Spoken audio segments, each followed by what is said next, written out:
Cordial saludo, tutora Lady Lizeth Pérez Claros, los estudiantes Jamie Viviana Yate, Sandra Mostacilla, Ramiro Alfonso Vargas, Jenny Guazapul y Claudia Ruiz.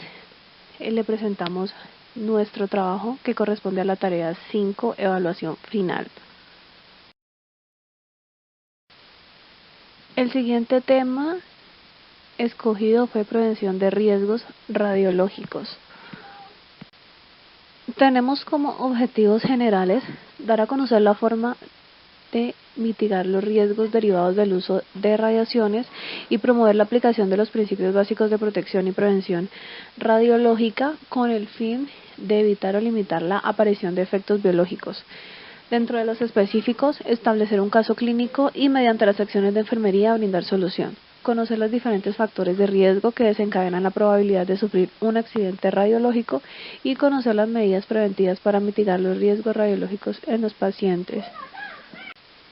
Introducción. En el siguiente trabajo se realizó con la finalidad de establecer medidas de prevención y cuidados básicos de enfermería en el caso clínico de riesgo causado por accidente radiológico mediante los conocimientos adquiridos de todos los integrantes de este grupo en el transcurso de este curso. Conociendo que las radiaciones tienen numerosas aplicaciones beneficiosas en la medicina, la industria, la agricultura, investigación y en la generación de energía nucleoeléctrica. La aceptación por la sociedad de los riesgos derivados de la radiación se condiciona a los beneficios que reporta su utilización. De todas formas, hay que restringir tales riesgos y ofrecer protección contra ellos mediante la aplicación de normas de seguridad radiológica. Los beneficios del uso de las radiaciones deben ser mayores que los riesgos asociados. A fin de restringir los riesgos, toda actividad que implica exposición a radiaciones debe someterse a los requisitos fundamentales establecidos en las normas básicas internacionales de seguridad. Definición de riesgo radiológico. Es el fenómeno que consiste en la propagación de energía en forma de ondas electromagnéticas o partículas subatómicas y a través del vacío de un medio material.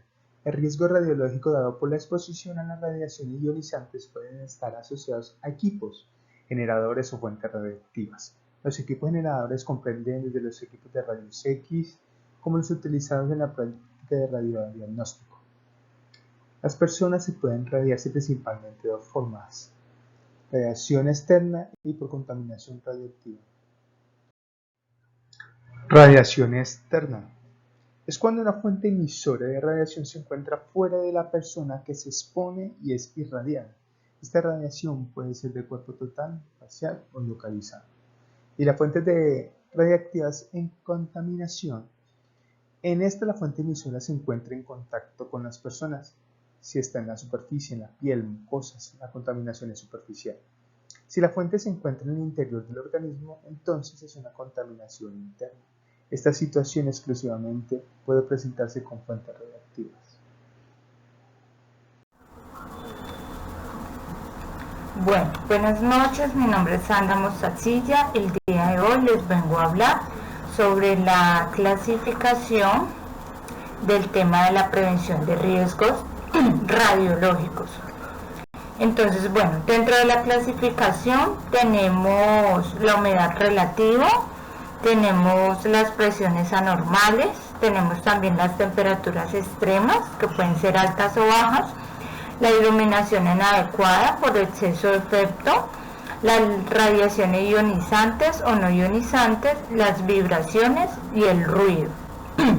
Y en lo físico son todos aquellos factores ambientales de naturaleza física que al ser percibidos por las personas pueden provocar efectos adversos a la salud según sea la intensidad, la exposición y concentración de los mismos. Dentro de todas las actividades realizadas por el hombre a los efectos de obtener algún beneficio de material, implican inevitablemente riesgos de producir efectos dañinos en los individuos o en la sociedad. Las tareas humanas que involucran la utilización de materias radioactivas y radiaciones ionizantes aportan significativos beneficios en ámbitos tan diversos como por ejemplo la medicina, la agricultura o la generación de energía eléctrica. Beneficios que pues para ser aceptados no deben implicar riesgos que sean los normalmente admitidos en la vida diaria en relación con otras actividades. En el riesgo R se evalúa mediante la medición de los dos parámetros que lo determinan, la magnitud de la consecuencia o el daño posible y la probabilidad que dicha consecuencia o daño llegue a ocurrir. Dentro de los factores de riesgo y causas tenemos, en grandes dosis la radiación puede causar daño grave a los tejidos y aumentar el riesgo de que una persona padezca cáncer más adelante. Las dosis bajas de radiación que se usan para los estudios por imágenes podrían aumentar levemente el riesgo de cáncer de una persona. Sin embargo, es importante considerar este riesgo en forma objetiva. A continuación responderemos algunas preguntas más comunes que las personas tienen acerca de los riesgos de la exposición a la radiación asociadas con los estudios por imágenes. Una de las preguntas sería, ¿cuánto aumenta la radiación adicional el riesgo de cáncer a una persona? La exposición a la radiación depende del tipo de estudio que se lleva a cabo, el área del cuerpo expuesta, la edad de la persona, el tamaño corporal y su sexo, así como otros factores. La mayoría de los estudios sobre la radiación y el riesgo de cáncer han examinado a personas expuestas a dosis muy elevadas de radiación, como los mineros y los sobrevivientes de bombas atómicas, debido a que la radiación procedente de todas las fuentes se puede acumular durante toda la vida y la radiación puede, de hecho, aumentar el riesgo de cáncer. Los estudios por imágenes que usan radiación solo se deben realizar por una buena razón. En muchos casos se pueden usar otros estudios por imágenes como la ecografía. ¿A cuánta radiación se expone una persona mediante un estudio por imágenes? La cantidad de exposición a la radiación de un estudio por imágenes depende del examen que se utiliza y qué parte del cuerpo se estudia. Por ejemplo, una radiografía de tórax simple expone al paciente alrededor de 0,1 milisieverts. Esto es aproximadamente la misma cantidad de radiación a la que las personas están expuestas durante unos 10 días. Un mamograma expone a una mujer a 0,4 milisieverts o aproximadamente la cantidad que una persona esperaría recibir de exposición a la radiación de fondo natural en 7 semanas. Algunos otros estudios por imágenes tienen exposiciones más elevadas, por ejemplo, las radiografías del tracto gastrointestinal inferior que se emplean para tomar imágenes del intestino grueso. Exponen a una persona alrededor de 8 milisieverts o aproximadamente la cantidad que se espera en unos 3 años. Una tomografía computarizada del abdomen y la pelvis expone a una persona alrededor de 10 milisieverts. En cuenta que estas son estimaciones para un adulto de tamaño medio. Los estudios han encontrado que la cantidad de radiación que recibe puede variar considerablemente en cuanto a los factores que vimos anteriormente, como puede ser la edad. Caso clínico: paciente masculino de 48 años, originario de la Ciudad de México, con antecedentes de diabetes mellitus tipo 2, dislipidemia mixta con obesidad de 125 kilogramos y un índice de masa corporal de 43,25.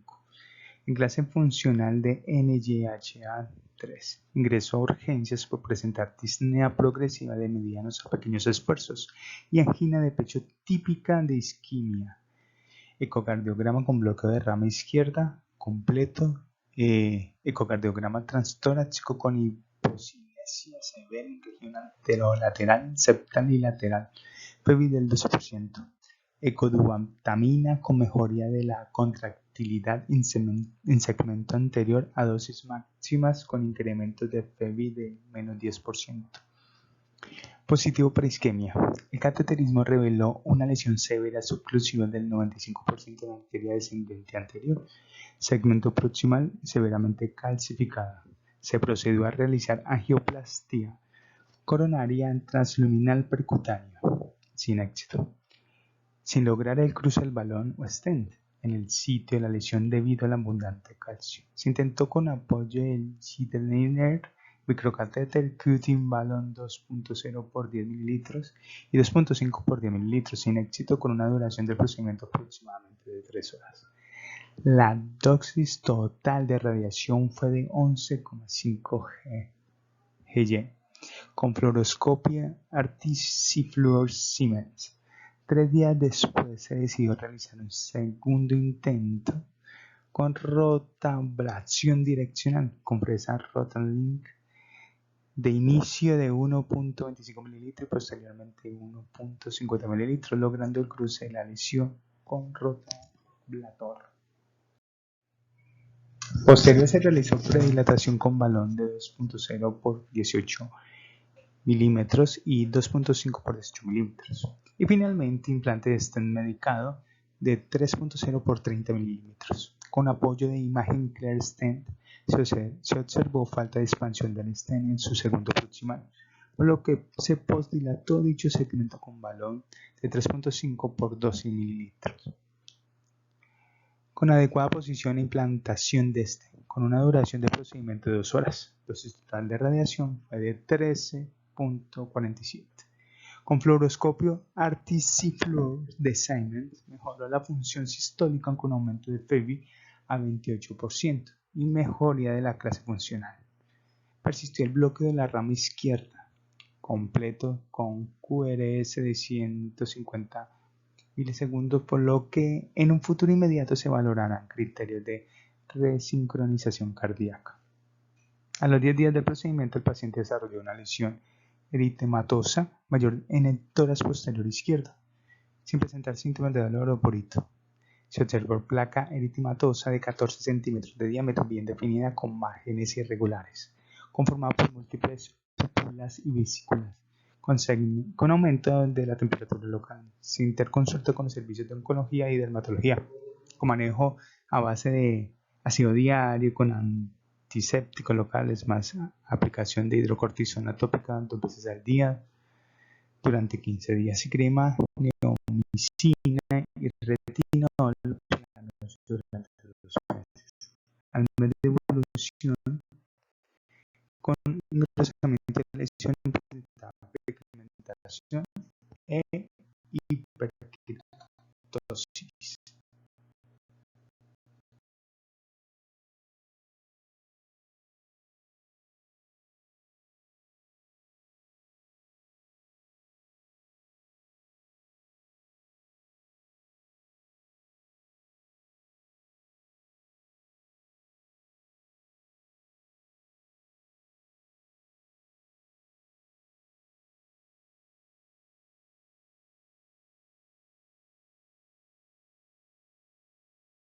A los 3 meses de seguimiento con hiperkeratosis, engrosamiento, hiperpigmentación cutánea sin datos de inflamación local.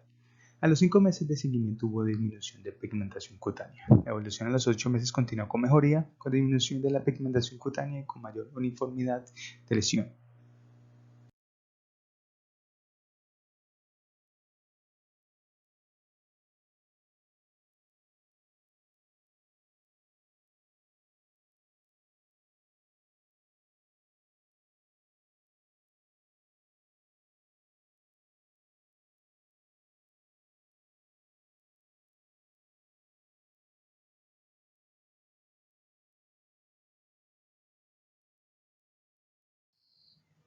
Plan de cuidados. En el plan de cuidados se debe seguir los protocolos de manejo de paciente. Entre ellos incluye educar al paciente sobre su autocuidado y de los riesgos posibles asociados a la lesión cutánea por radiación. Se debe brindarle al paciente información sobre el evento adverso ocurrido, así como también apoyo físico y emocional.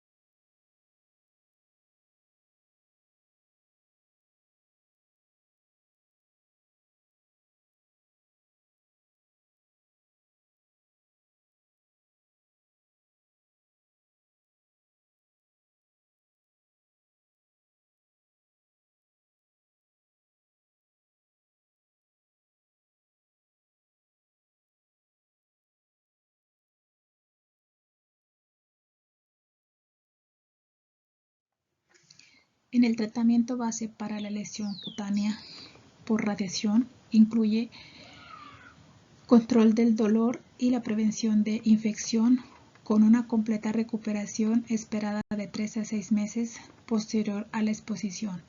Esto en cuanto al caso clínico presentado, donde se presenta la lesión cutánea por exceso de radiación.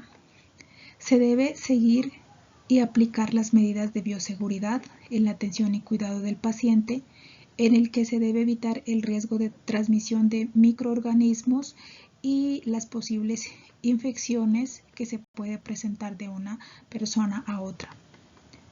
Procurar que el área de tratamiento esté siempre limpia y seca. Se debe controlar. Tema a trabajar: prevención de riesgos radiológicos escogidos por el grupo. El caso clínico se llama lesión cutánea por radiación en angioplastia coronaria compleja. Paciente de 48 años, es de México, con antecedentes de diabetes tipo 2, con dislipidemia mixta, con peso de 125 kilogramos, y ingresa a urgencias por presentar disnea progresiva de mediano a pequeño esfuerzo y arginina de pecho de isquemia. Se realiza procedimientos de los cuales los primeros no tuvo poco éxito, y cuando se realiza el segundo procedimiento se logra tener éxito del procedimiento del cual se realizó un implante o se implantó un balón para reabrir la arteria y mejorar el flujo sanguíneo. Luego se desinfla el balón y se lo retira. Prevención de la lesión cutánea por radiación en angioplastia coronaria compleja. En base al procedimiento se puede evidenciar que el paciente tuvo varios días de procedimiento y con tiempo aproximado de 3 horas, del cual la dosis total de su radiación fue de 11,5 Gy con fluoroscopio, y el segundo procedimiento su duración fue de 2 horas, dosis total de radiación de 13,47 Gy con fluoroscopio. Con base a este procedimiento, el paciente después de 10 días desarrolla una lesión eritematosa mayor en tórax posterior izquierdo, sin presentar síntomas de dolor o prurito. De acuerdo a estas evidencias, se identifica que el paciente tuvo lesión por radiación, y esto por causa del tiempo y la cantidad total de dosis. Entonces, para prevenir este tipo de lesiones por radiación, tanto para el paciente y el equipo médico, se debe minimizar el tiempo total de fluoroscopia, mantener el intensificador de imagen cerca del paciente, dirigirse hacia la región de interés, maximizar la distancia del operador con el paciente y usar un apropiado equipo de protección y monitorización de la dosis de la radiación. Muchas gracias. Análisis de caso. La intervención realizada al paciente trajo como consecuencia una lesión cutánea por irradiación. En los últimos 30 años, el número de intervenciones guiadas por fluoroscopia ha aumentado drásticamente, con números duplicados de 2 a 4 años en algunos países. Con este creciente número, la incidencia de lesiones cutáneas por irradiación ha aumentado también. Se estima actualmente que 1 de cada 10.000 a 1 de cada 100.000 procedimientos por el riesgo verdadero se desconoce. En nuestro caso, con una dosis total de 24,97 G, y en 2 procedimientos la gran acumulación de radiación en el paciente llevó poco tiempo a desarrollar las lesiones cutáneas por radiación. Se detectó inmediatamente la lesión y se relacionó a la exposición del paciente a la radiación, ya que apareció en la región del tórax posterior izquierdo sobre la cual recayó la prolongada irradiación. Esta lesión es una serie de complicaciones en procedimiento intervencionista ya por fluoroscopia. Tanto el paciente y el equipo médico están expuestos a este riesgo como un riesgo mínimo, pero es definitivo. Estas lesiones comúnmente son poco reconocidas o mal diagnosticadas, situación que complica el bienestar de los afectados, aunque el tratamiento base para este tipo de lesiones incluyen el control de dolor, la prevención de la infección, con una completa recuperación esperada de 3 a 6 meses posterior a la exposición. En lesiones más severas, el área afectada puede recurrir hasta el trasplante cutáneo. Las conclusiones. Finalmente, como grupo concluimos que Una correcta aplicación de los principios de protección radiológica garantiza una adecuada protección tanto del personal ocupacionalmente expuesto, del público y de los pacientes. Las radiaciones producen alteraciones biológicas a mediano y largo plazo. Cumplir todas y cada una de las normas de protección radiológica ayuda a disminuir al mínimo el efecto de radiaciones. Pero lo más importante es que el médico que emite una indicación de estudio radiológico conozca que en ese momento está agrediendo la salud de su paciente y puede estar contribuyendo a que a mediano o largo plazo desarrolle un cáncer u otra enfermedad radiógena si utiliza el medio diagnóstico indiscriminadamente.